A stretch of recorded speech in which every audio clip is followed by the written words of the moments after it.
그리스도께서 우리를 자유롭게 하려고 자유를 주셨으니 그러므로 굳건하게 서서 다시는 종의 멍에를 매지 말라. 아멘. 오늘 신앙고백서 20장 기독 신자의 자유와 양심의 자유에 대한 말씀입니다.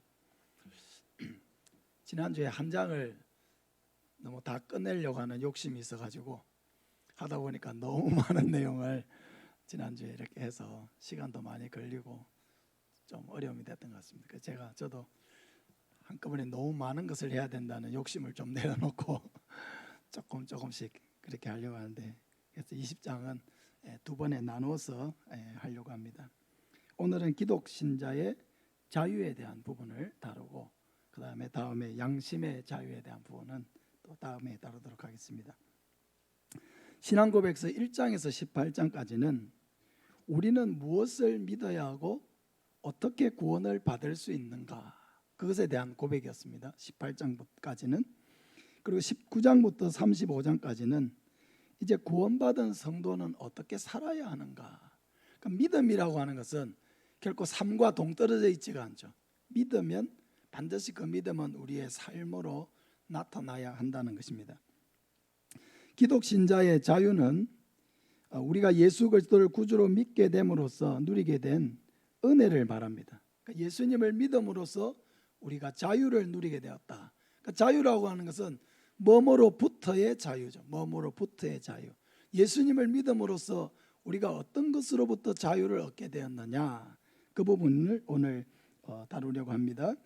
자, 20-1번을 우리 같이 한번 좀 내용을 생각하면서 어렵지만 한번 읽어보겠습니다. 시작. 그리스도께서 복음 아래에서 신자들을 위하여 값주고 사신 자유에는 죄책과 하나님께서 심판하시는 진노와 도덕법의 저유주로부터의 자유, 악한 연세와 사탄의 속박과 죄의 지배와 환난의 불행과 사망에 쏘는 것과 음부의 승리와 영원한 심판으로부터의 구출을 받는 것, 하나님께 담대하게 나아감, 종의 두려움이 아니라 자녀의 사랑과 자발적인 마음으로 하나님을 순종함 등이 있다.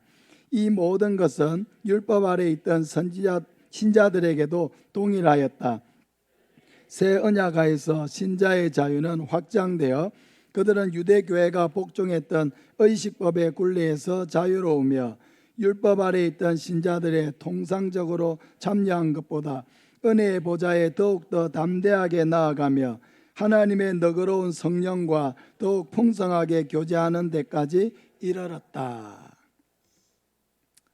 이해가 좀 됩니까? 사실 이 한마디 한 단어 한 단어가 사실은 설교해야 될 내용들입니다. 한 단어 한 단어가 개념들을 대략적으로 오늘 5가지를 이야기하려고 합니다. 그리스도 예수님을 우리가 구주로 믿으면서 우리가 자유를 얻었다라고 할 때, 이 자유는 적어도 5가지입니다. 첫째는 죄책으로부터의 자유를 얻었다는 것입니다. 죄책이라고 하는 것은 어떤 죄를 지었을 때 그것에 대해서 책임을 져야 한다는 거죠. 죄를 지었을 때 책임을 져야 한다. 그러므로 우리는 죄를 지을 때 그것에 대한 책임을 떠안게 됩니다. 근데 어떻게 기독 신자는 이 죄에 대한 책임으로부터 자유롭게 되었느냐? 그것은 바로 예수님이 우리의 죄에 대한 책임을 예수님이 맡아 주셨기 때문에, 내가 져야 될 책임을 예수님이 맡아 주셨기 때문에 우리는 그 죄에 대한 책임으로부터 자유하게 되었다라고 하는 것입니다. 두 번째는 하나님의 진노와 도덕법의 저주로부터 자유해졌다는 것입니다. 하나님은 사랑이 많은 하나님이시지만 공의로운 하나님이십니다. 그 공의라고 하는 것은 어떤 잘못에 대해서는 반드시 벌하여야 되는 성품을 말하는 거예요. 죄를 지으면 그 죄에 대해서는 반드시 책임을 물어야 하는 성품, 그게 바로 공의로운 성품인 거예요. 그러니까 하나님은 우리를 사랑하시지만 하나님은 또한 공의로우신 하나님이시기 때문에 반드시 우리의 죄에 대해서는 진노하셔야 됩니다. 그 진노라고 하는 것은 죄를 범한 자를 당장이라도 심판하시고 영원한 지옥불에 던져 넣으시는 그런 엄중한 심판이에요. 우리가 구약 성경을 읽을 때 공의로운 하나님을 많이 만나게 되죠. 그 하나님의 공의는 이스라엘 백성들과 하나님이 시내산에서 행위 언약을 맺었기 때문입니다. 행위 언약. 너희가 이 말씀에 순종하면 하나님이 복을 주시고 이 말씀에 너희가 어기게 되면 저주하기로 이스라엘 백성들과 하나님이 언약을 맺었습니다. 약속을 맺었어요. 내일 새벽에 그 부분을 조금 더 본문을 읽고 조금 다루려고 합니다. 그런데 이제 더 이상 우리는 하나님의 진노에서 자유롭게 되었고 우리의 죄값을 우리가 짊어지지 않아도 된다라고 하는 것입니다. 그것은 바로 예수님께서 우리를 대신해서 모든 진노를 대신 받으셨기 때문에 우리는 우리에 대한 진노를 예수님이 담당하셨기 때문에 더 이상 하나님의 진노를 우리가 받을 것처럼 두려워하면서 살지 않아도 된다. 그 모든 공의로운 심판에서 우리는 자유로워졌다라고 하는 것입니다. 도덕법의 저주에서도 자유롭게 되었다라고 말했는데요. 조금 전에 말씀드린 것처럼 이 도덕법은 십계명으로 대표되는 것입니다. 그래서 출애굽기 24장에 보면은 이스라엘 백성들이 이렇게 하나님과 언약을 맺고 그 말씀에 전적으로 준행하기로 순종하기로 하나님과 서약을 맺는 장면이 있습니다. 그러니까 이스라엘 백성들은 이제 더 발뺌할 수가 없는 거예요. 왜? 하나님의 말씀에 순종하면 복을 받기로 했고 하나님의 말씀을 어길 경우에 저주를 받기로 언약을 맺은 거예요. 계약을 맺은 거예요. 그러니까 우리가 구약 성경을 읽어 나갈 때 하나님은 너무 무서운 하나님이시다. 신약 성경을 읽을 때는 하나님이 너무 사랑도 많으시고 긍휼도 많으시고 은혜도 많으시고 죄인을 잘 용서해 주시고 하시는데 구약 성경을 읽을 때는 왜 이렇게 많은 사람들이 죽어나가고 하나님이 너무너무 무서운 하나님이시다. 그래서 어떤 이제 역사상 이렇게 보면은 어떤 사람들은 구약의 하나님은 신약의 하나님과 다른 분이다. 구약의 하나님은 신약의 하나님과 완전히 다른 분이다. 이렇게 이제 주장하는 사람들도 있었어요. 근데 신약의 하나님과 구약의 하나님은 다른 분이 아니죠. 같은 하나님이시죠. 그러니까 하나님이 어떤 법을 가지고 공의롭게 심판을 하실 때 그 하나님의 공의라고 하는 것이 얼마나 두렵고 무서운 것인지를 우리에게 보여주는 거예요. 그러니까 하나님이 법대로 우리를 심판하시고 법대로 우리를 정죄하신다고 하면 하나님 앞에 설 수 있는 사람이 아무도 없다는 것을 구약의 본문들을 통해서 우리가 확인하게 되는 것입니다. 그런데 감사한 것은 어떻습니까? 우리는 지금 이스라엘 백성들처럼 시내산 언약, 행위 언약, 율법 아래에 있는 것이 아니고 하나님의 은혜 아래에 있습니다. 할렐루야. 그 율법의 모든 저주를 예수님께서 다 짊어지시고 담당하심으로 그 율법의 저주에서 우리를 속량하신 거예요. 제가 설교하면서 자주 인용하는 성경 구절 중에 하나, 오늘 새벽에도 인용했죠. 갈라디아서 3장 13절. 그리스도께서 우리를 위하여 저주를 받은 바 되사 율법의 저주에서 우리를 속량하셨으니 기록된 바 나무에 달린 자마다 저주 아래 있는 자라 하였습니다. 할렐루야. 그리스도께서 우리를 위하여 저주를 받은 바 되사 어디에서? 율법의 저주에서 우리를 속량하셨으니 구출해 내셨으니 라고 했습니다. 그러니까 율법의 저주라고 하는 것은 바로 이 구약 성경의 이스라엘 백성들이 하나님과 언약을 맺을 때에 하나님의 말씀에 불순종하면 하나님이 저주하기로 하셨고 그것과 언약을 맺었던 그 저주를 말하는 거예요. 내일 아침 본문에 읽을 것입니다. 신명기 28장을 읽으면요, 하나님의 말씀에 순종하는 자에게 주시는 복이 기록되어 있고 그보다도 3배나 많은 양으로 하나님의 말씀에 불순종하는 자에게 임할 저주가 기록되어 있어요. 이 율법의 저주예요. 법을 어긴 자에게 이런 저주가 주어진다는 것입니다. 근데 우리는 그 저주에서 이제는 자유롭게 되었다. 그 율법의 저주를 예수님이 다 담당하셨기 때문에 우리는 그렇게 이스라엘 백성들은 잘못할 수는 있지만은 이스라엘 백성들처럼 그런 저주를 받는 인생이 아니고 하나님의 사랑을 입고 은혜를 입는 백성이 되었기 때문에 더 이상 우리는 율법의 저주에서 자유롭게 되었다라고 하는 것입니다. 세 번째로 우리는 더 이상 사탄의 속박에 있지 않고 사망과 영원한 심판으로부터 자유하다라고 하는 것입니다.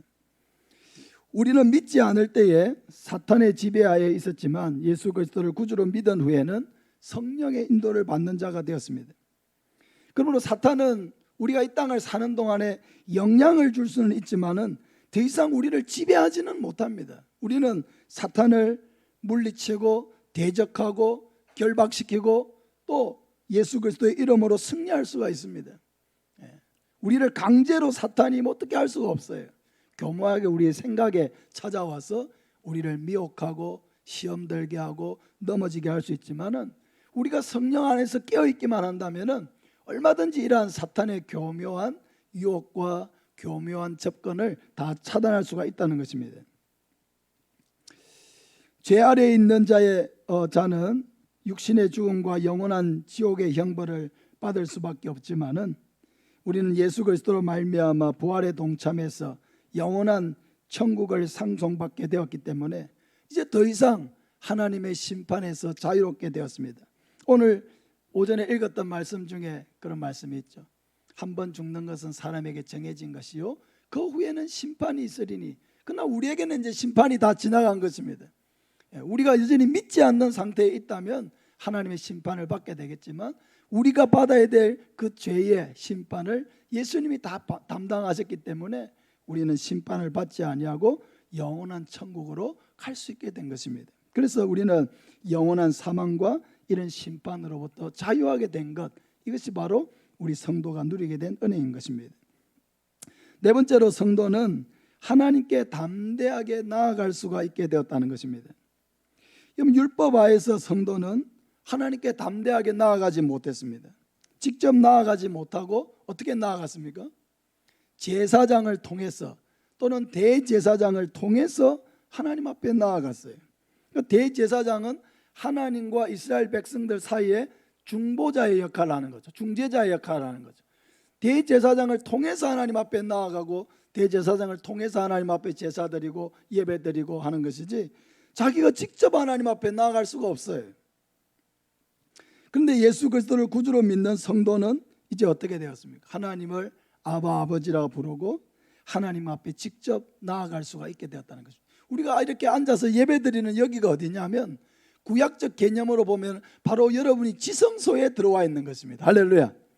그럼 지성소라고 하는 것은 성막을 이렇게 지을 때 이렇게 집처럼 생긴 곳에 성소가 있고 지성소가 있어요. 제사장들도 성소 안까지는 들어갈 수 있지만은 지성소 안에는 누구만 들어가요? 대제사장이 1년에 한 번 대속죄일 제사를 위해서 단 하루만 들어갈 수 있던 곳이 바로 지성소예요. 그 지성소는 뭡니까? 하나님이 계신 곳이거든요. 하나님이 계신 곳에 아무도 들어갈 수가 없는 거예요. 아무도 들어갈 수가 없고 오직 짐승의 피를 가진 대제사장만이 들어가서 하나님을 대신 뵙는 거예요. 그게 구약적 제사예요. 만날 수가 없다는 것입니다. 하나님이 우리 가운데 거하시지만은 직접 이스라엘 백성들이 하나님 앞에 나아갈 수가 없었어요. 그런데 지금은 어떻습니까? 여러분이 계신 이 자리가 바로 대제사장이 1년에 한 번 들어갔던 바로 그 자리에 우리가 와 있는 거예요. 예수 그리스도를 구주로 믿는 자는 이제는 제사장을 의지하거나 목사를 의지해서 하나님 앞에 나아가는 것이 아니고 직접 하나님 앞에 담대하게 나아간 것입니다. 할렐루야.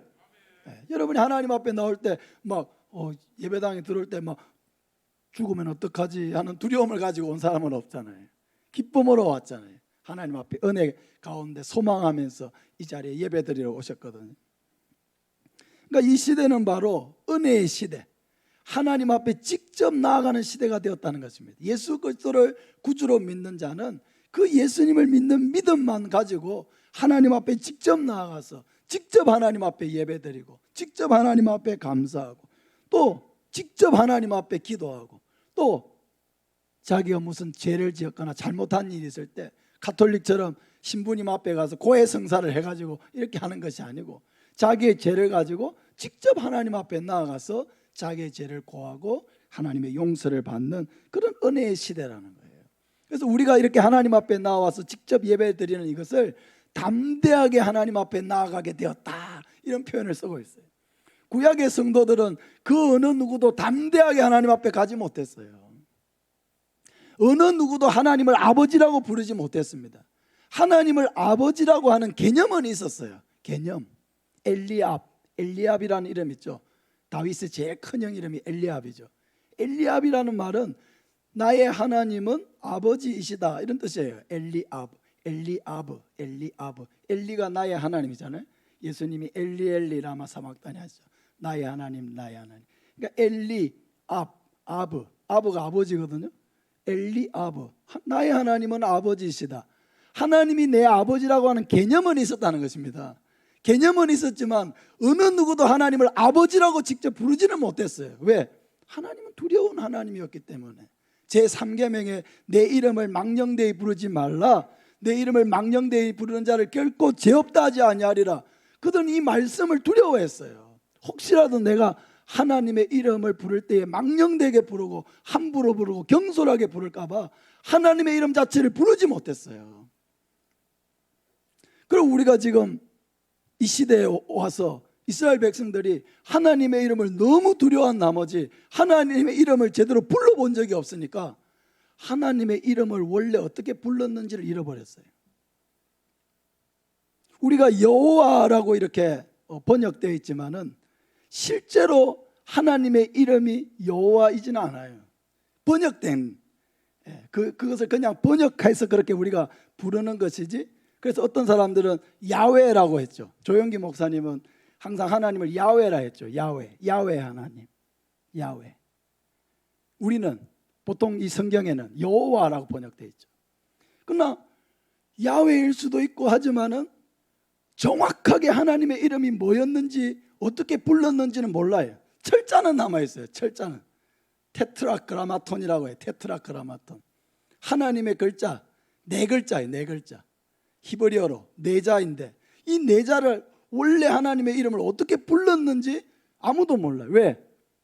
그 이름이 너무 두려운 이름이었기 때문에 부르지 못하고 그냥 그런 이름이 나오면, 하나님의 이름이 성경에 나오면 어떻게 불렀느냐? 아도나이라고 불렀어요. 아도나이. 따라해보세요. 아도나이. 그러니까 하나님의 이름을 직접 부르지 못했어요. 왜? 그 두려운 이름을 경솔하게 불러서 죄를 받게 될까 봐 그 이름을 부르지 못하고 하나님의 이름이 나오면 아도나이라고 대체해서 불렀어요. 아도나이. 아도나이는 주님이라는 뜻이거든요. 주님. 네. 그만큼 하나님의 이름이 두려웠다는 것입니다. 이스라엘 백성들에게. 여러분은 예배 드릴 때 하나님의 이름이 두렵나요? 기도할 때 하나님 아버지라고 할 때 막 벌벌 떨면서 막 이렇게 하나요? 아니잖아요. 그게 바로 여러분이 하나님의 은혜를 어마어마하게 누리고 있다는 증거예요. 이스라엘 백성들은 결단코 하나님의 이름을 부르지 못했어요. 두려웠어요. 겁이 났어요. 사랑하는 여러분, 우리가 이렇게 하나님 앞에 직접 나와서 예배드리고 자기의 문제에 대하여 직접 하나님 앞에 기도하고 자기의 죄에 대하여 하나님 앞에 직접 용서를 구하고 회개할 수 있는, 이것이 하나님의 엄청난 은혜 속에 우리가 있다는 것을 여러분 믿으시기를 바랍니다. 마지막으로 성도는 구원을 받기 위해서가 아니라 하나님의 은혜 아래에서 자발적으로 순종하는 시대를 우리가 맞게 되었습니다. 이게 바로 기독 신자의 자유인 거죠. 율법 아래에 있는 자들은 율법을 어길 때에 저주를 받기로 언약을 맺었기 때문에 그들에게 율법을 지키는 것은 저주를 피하기 위한 것이었어요. 강제적인 것이었어요. 그렇죠? 어떤 법이라고 하는 것은 강제적인 조항이죠. 그것을 어기게 될 경우에는 그게 합당한 처벌을 받기로 서약을 한 것과 같습니다. 여러분, 우리가 대한민국 국민으로 살아가기 위해서는요, 우리는 국가와 암묵적인 언약 계약을 맺고 있는 거예요. 어떤 계약이냐? 대한민국 헌법과 율법에 명시되어 있는 그 모든 법을 지키는 백성으로 살아가기로 언약을 맺고 있는 거예요. 지금 우리가 그 법을 어기면 어떻게 됩니까? 처벌을 받기로 또한 우리는 서약을 한 것과 같아요. 대한민국 국민으로 산다는 거는.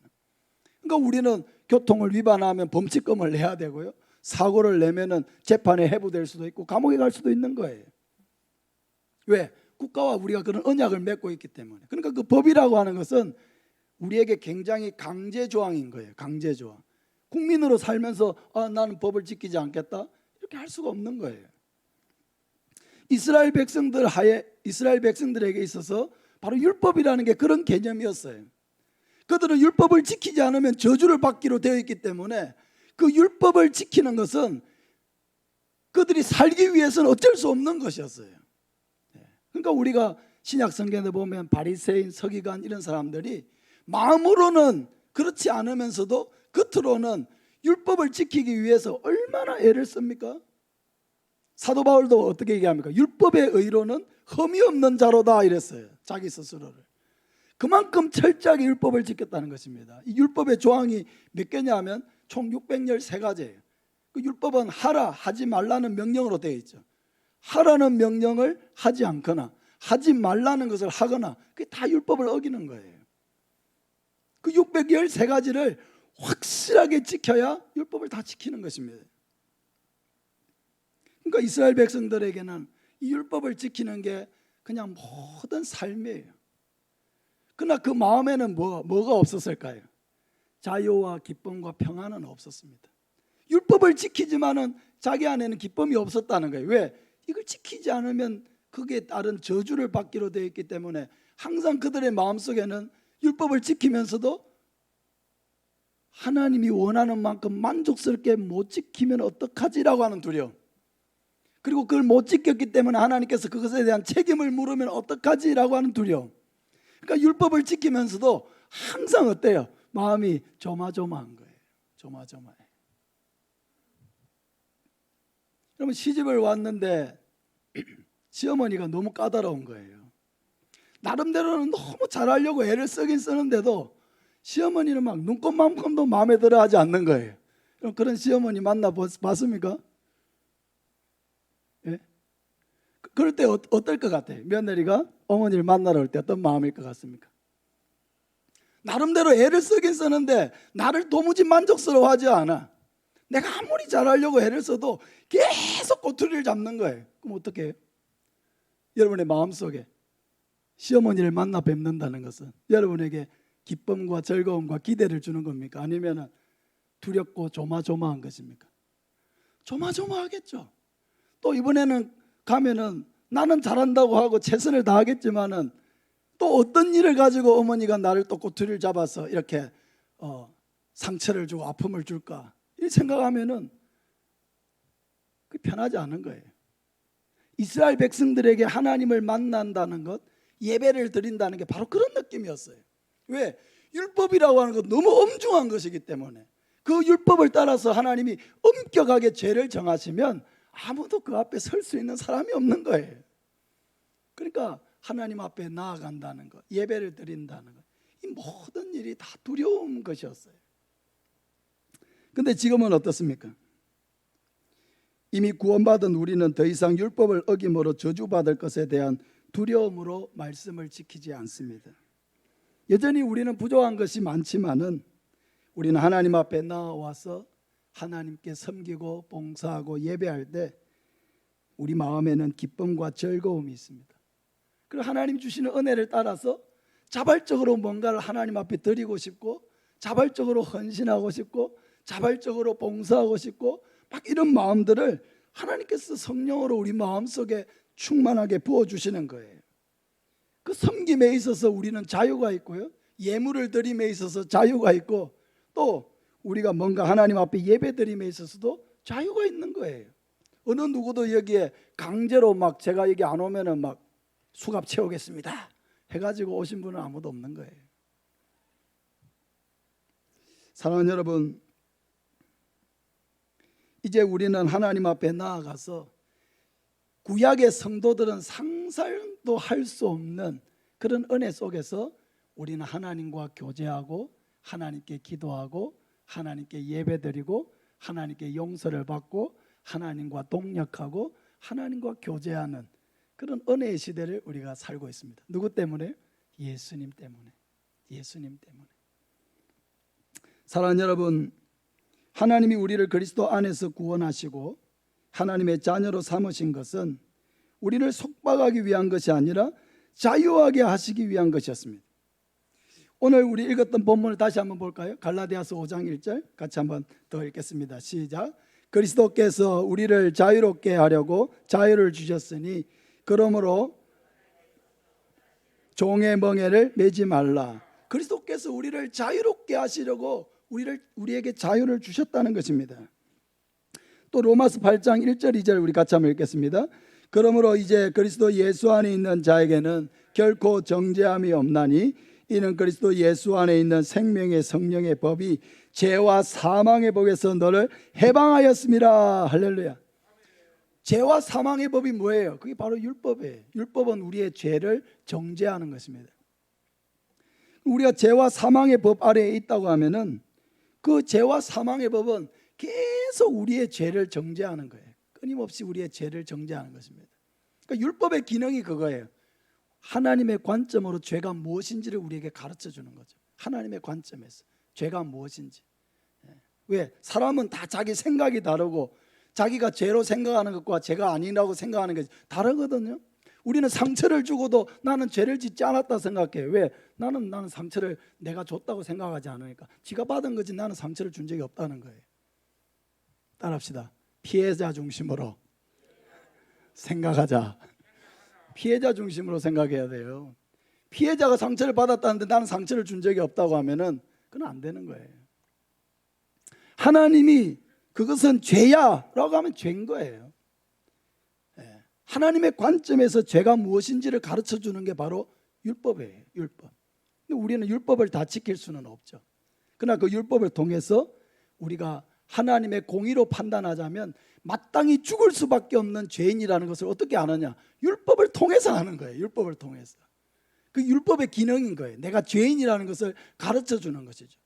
그래서 율법은 이러한 죄 아래에 있는 내가 구원을 받기 위해서는 하나님의 특별한 은혜가 있어야만 구원을 받을 수 있다는 것을 가르쳐 주죠. 왜? 율법 하에서는 나는 죽을 수밖에 없는 죄인이니까. 그래서 바로 하나님이 우리에게 주신 이 구원의 길이신 예수님을 의지함으로써 믿음으로써 우리가 하나님의 용서를 받고 사랑을 받고 하나님의 은혜를 누릴 수 있다는 것을 알게 되는 것입니다. 율법을 통해서 하나님의 은혜의 길이신 예수님께로 우리가 나아가게 되는 것입니다. 사랑하는 여러분, 하나님은 예수님 안에서 우리를 구원하기를 원하셨습니다. 그래서 예수님이 우리의 모든 죄책과 우리의 모든 저주와 영원한 지옥의 형벌과 하나님의 심판을 다 담당하게 하셨고, 예수님으로 인해서 우리에게는 이 모든 우리를 얽어매는 여기에서 우리를 자유롭게 해주셨습니다. 이게 하나님의 구원의 방법이에요. 우리를 사랑하신 방식입니다. 그런데 그렇다고 해가지고 그럼 우리에게 이렇게 자유를 주셨으니까 그럼 우리는 마음대로 살아도 되느냐? 마음대로 살아도 되는 존재가 아니죠. 우리는 이 자유를 이용해서 어떻게 해야 합니까? 죄를 짓는데 이 자유를 쓰는 것이 아니고 이제는 우리를 구원하신 그 하나님을 하나님께 영광을 돌리는데 이 자유를 사용해야 한다는 것입니다. 우리가 받은 구원의 은혜와 또 우리에게 주신 이 자유의 특권, 오직 예수 그리스도로 말미암아 도무지 받을 자격이 없는 우리에게 이런 은혜와 특권, 이 모든 저주와 죄책에서 우리를 자유롭게 하신 그 하나님의 은혜를 우리가 기억하면서 우리에게 주신 이 자유를 가지고 죄를 짓는 데 사용하는 것이 아니라 우리에게 주신 이 자유를 가지고 하나님께 영광을 돌리고 하나님을 기쁘시게 하는 저와 여러분 되시기를 예수님의 이름으로 축복합니다. 아멘. 우리 찬송가 380장 찬송하겠습니다.